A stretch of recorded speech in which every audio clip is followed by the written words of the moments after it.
Sam Barber, thanks for taking the time, fresh off the Big 12 championships. Your impression with four placers there, I think a pretty good showing and actually good wrestling all around by your team. Yeah, I just really felt like after like walking away from it, like we put our best wrestling on the mat, right? Like up to that date, right? Yeah. And, we're not done yet. We still got guys wrestling in 2 weeks, and we'll talk about that. But for sure, I think we took 10 athletes there, and they peaked and they were ready. Physically, mentally, they were healthy, and we really competed well. And I think some guys obviously didn't get what they wanted, but still, it was some of their best wrestling of the season, and it was their best effort, and they executed, and they put themselves in matches, and they had opportunities. So to the guys that didn't place, again, like we just appreciate those guys, and just felt like they wrestled their best. Yeah, absolutely. And some great things happened out there. You had a social, you had a lot of Air Force fans and some people like setting that up for you. And as well as, I know you want to give a shout out to the support staff. Yeah, I think just amazing group of people we have supporting our program.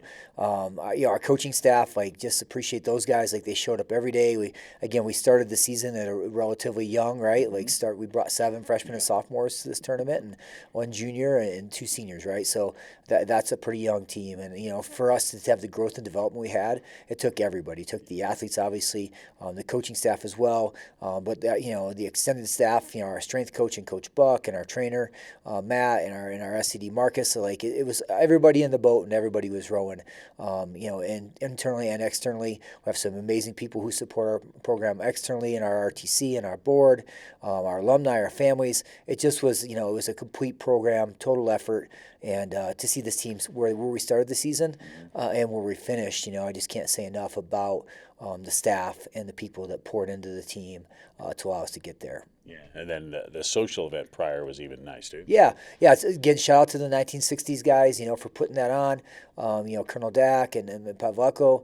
We just really appreciate those guys, and we have some really amazing people there. General Fogelman, and Terry Isaacson, and they were all engaged and involved and supported that. And we had 100, Fighting Falcon fans there supporting our guys, and they were loud when we wrestled, and they were supportive, and we had a great social. We were able to get the team there and celebrate them. Wyatt Hendrickson was back around. It was great to see him, and Sam Wolf, and just some amazing people that stay connected to our program. And we're building our own long blue line of Fighting Falcons and the band of birds. So. Yeah. It's so good to see you just continue to build. It's brick by brick, right? It doesn't happen overnight usually.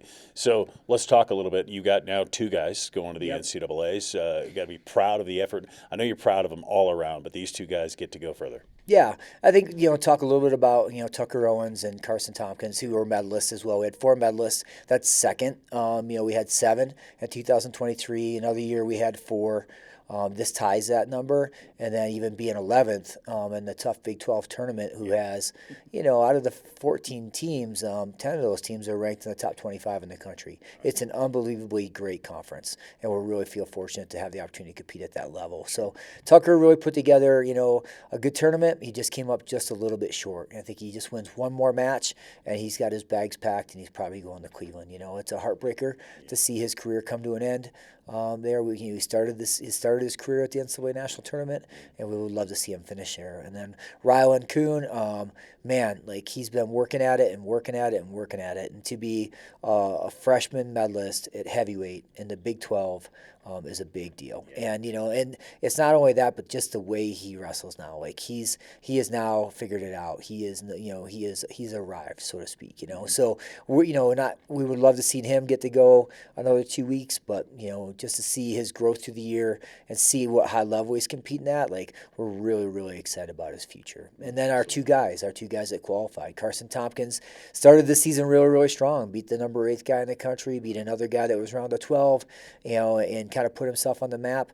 And again, but as he did so well that first tournament, he still had lots of room for growth and development, and he bought into that, and he was really coachable and just got better and better every week. Had to have a knee surgery in the middle of the season and still comes back, right? right? Gets back on the mat, and he goes to the Big 12 tournament, knocks off the 12th ranked guy in the country from the University of Missouri, and then beats the guy from Northern Iowa to secure a bid and get himself to the national tournament as a freshman. So again, Carson's upside is phenomenal, and his best wrestling, for this year is going to be in 2 weeks at Cleveland. And then finally, Carter Nagel, again, like just a warrior's heart. Like, we've talked about him so much.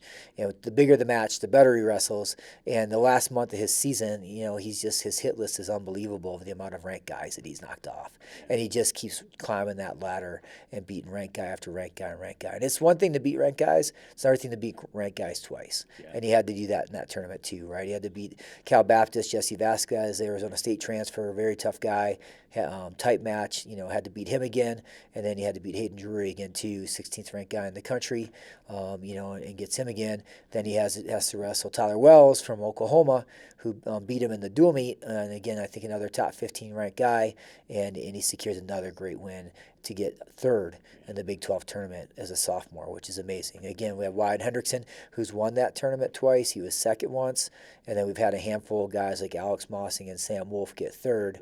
And, so Carter Nagel puts his name in a pretty unique space in our program, being top three, being a bronze medalist at the Big 12 championships, and we're really, really excited to see what he does in Cleveland as well. Yeah, absolutely. Should be a lot of fun. It's great to see that you are moving, getting steps forward. Sam, thanks for the time, and we'll sit down with your wrestlers next week. Sounds great. Thanks.